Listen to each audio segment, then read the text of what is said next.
Welcome to ReelShock Review, where we watch the worst, weirdest, and most disturbing films so you don't have to. Today we are going to be reviewing Together.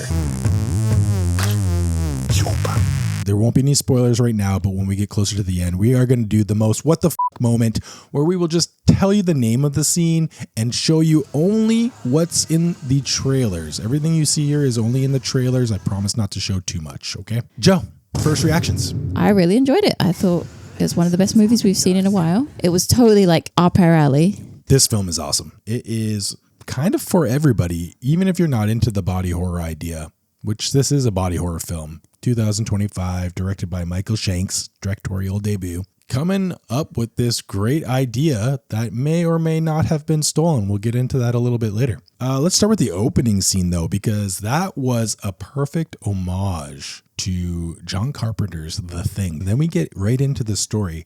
Tim and Millie, a longtime couple played by real-life partners Dave Franco and Allison Brie, moved to a quiet rural town in hopes of saving their strained relationship. But after discovering a mysterious cave during a hike, a strange event binds them together in a way that's as disturbing as it is symbolic. What follows is a surreal, body horror-laced journey through love, codependency, and the terrifying cost of staying connected no matter what. It had to me a feel of Hereditary mixed with a hint of The Substance, but not too much of that. And there was some comedic elements that I enjoyed. Yeah, this reminded me of a Cronenberg mixed with an Ari Aster film, which is very cool. It was kind of dark, but it had some uplifting moments too. It was also kind of funny. It was kind of humorous. It actually really reminded me of our relationship. Let's get into the pacing of this film. I think that's what I enjoyed the most.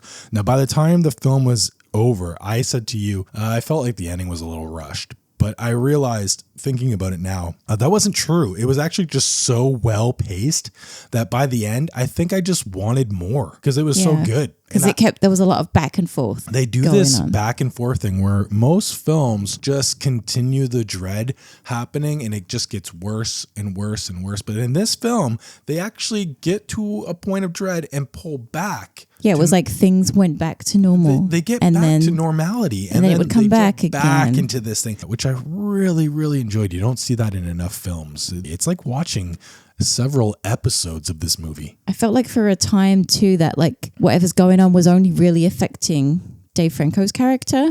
So it felt like what's happening here? Why is it just happening to him? It seemed almost psychotic. You're kind of like, is this real? And the characters kept doing great logical ideas. Again, another stereotype I thought they were going to do in the film is where one character doesn't believe in what's happening and they abandon all logic to what's going on around them just to prove their point that they don't believe what's happening. But in this case, that happened. And then all of a sudden, one thing happened and they pulled back instantly. And it was nice. It was a nice relief to be like, okay, smart people seeing something's happening. And they don't have to get that stereotypical person who's just refusing to believe. There was a great aspect to this film that the supernatural stuff comes from. And it was something that I just personally love. I hope it hits for everybody else. Maybe that's why I love this film so much. But for me, it really worked. And it's hard to talk about it without revealing it. Don't want to give it away. As soon as I realized it was that kind of movie, I knew you were going to be totally into it. Yeah, it had me. Let's rate it. Here at ReelShock, we do the worst, weirdest, and most disturbing. That's the what the fuck rating. We give each score out of 10. We give it worst a combined score of 1.5. That's great out of 10 because that means it's a good film. It's not bad at all. For weird, we actually both agreed it's a 7.5. And I think that's about right. Because when we're talking weird, we can get to a 10 if a squirrel is fighting an evil car tire. That's weird. Okay. How did you come up with that? For what the fuck, we are giving it a 6.5 because it definitely is disturbing, but it's disturbing in a fun way and again, a logical way. It's not going to keep you awake at night. No, nothing. It's going to make you just think. It'll make you think. This is a well-balanced film. I didn't expect it to be as good as it was. Most what the moment. We got 4 this time. We got the first scene called Hair. Roll over, then you're on my hair. 2.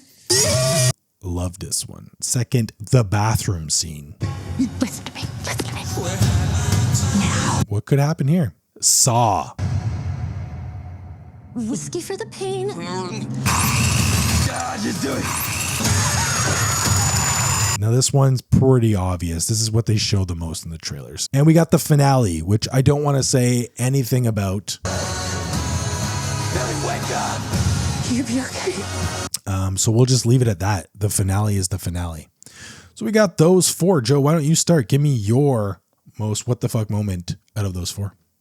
You know what? They're all pretty equal to me, but the one with the saw, I found it more funny because I actually thought if this happened to us, that is how I would be with a saw. The hair scene was kind of gross. The finale's gross too. So I'm actually going to go with the bathroom scene because it was the scene that made me the most go, ugh, ouch. Cool. I like that. Yeah, the bathroom scene's a fun one. I'm going to go with hair. Unfortunately, we are in completely different opposite ends here. I thought that scene was just out of nowhere. I think it's the first what the fuck scene, and I thought it was pretty fun. And a point that some people are bringing up about that is when it's all said and done, they just cut to the next day like nothing happened. And that was a lot of fun. I did actually the think pacing that is just at the phenomenal in this. I was like, if that happened, wouldn't you be up all night being like, what the hell just happened? But literally they just cut to the next morning. It's so good. I will just say there was one scene where they were kind of snorting crushed up Valium from the floor. Kind of reminded me of a night of ours in Cambodia. You're making this movie sound like it's something from Train Spotting. All right, guys, thanks for watching.